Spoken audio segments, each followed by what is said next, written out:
د نړیوال بانک لخوا د افغانستان اقتصادي وضعیت په تړاو د ترسره شوي سروې پایلې ښیي چې د هیواد کې اقتصادي فعالیتونه د پام وړ کم شوي او خصوصي سکتور تر بل هر څه ډېر زیان لیدلی دی. په سروې کې له دریو پوښتل شویو سوداګرو یو هغې ویلي چې د تیر کال اګست میاشتې راوروسته یې فعالیتونه درولي او هغوی چې لا هم ادامه ورکړې وی بازار کې تقاضا کمه شوې او اړ دي له نوي حقیقت سره فعالیتونه برابر کړي.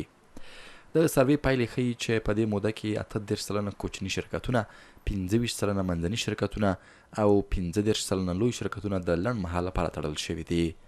د سروې نورې پایلې په دې ډول دي: د ښځو تر رهبرۍ لاندې شرکتونو له ډلې 42% د لنډ مهال لپاره تړل شوي دي.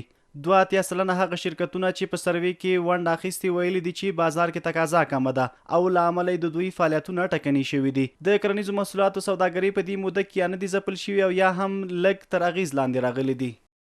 په سروې کې د کورنیو تولیداتو په اړه ویل شوي چې بیې یې د خامو موادو کمښت له امله پورته تللي او بهرنیو توکو ته هم د پولو تړل کېدو له امله لاسرسی سخت شوی دی. د نړیوال بانک موندنې ښیي چې شرکتونو تر نیمایي زیات کارکوونکي له دندو ویستلي چې په ډله کې ښځې تر سړیو ډېرې زیانمنې شوي دي. سروې ښیي چې د خصوصي سکتور 15% ښځینه کارکوونکي له دندو ویستل شوي دي. د بانکونو فعالیتونه ټکني کېدو له امله پر نغدو پیسو او د پیسو پر غیر قانوني لیږد تکیه ډېره شوې ده. په کور دننه د پیسو لیږد بهیر ټکنی شوی دی چې له امله یې بانکونه د نغدو پیسو له کمښت سره مخ شوي دي. د سروې ډیریو نارینه‌و ګډونوالو ویلي چې امنیت ښه شوی، خو ډیریو ښځینه ګډونوالو بیا ویلي چې امنیت خراب شوی دی.